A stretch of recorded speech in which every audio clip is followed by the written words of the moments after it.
1 kilo chicken आहे इथे. मी 1 किलोची बिर्याणी बनवणार आहे. मॅरिनेट करण्यासाठी ठेवूया आपण 1 ते 2 तास. त्यामध्ये 2 चमचे मीठ घालूया. लाल तिखट 2 चम्मच घालूया. चिकन मसाला 2 चम्मच, अर्धा चम्मच मिरची पावडर,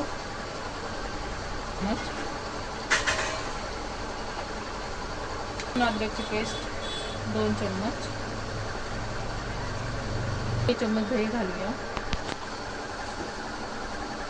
त्याच्यामध्ये कोथिंबीर घालूया आणि पुदिना थोडासा चवीसाठी. आपण याला मिक्स करून घेऊया.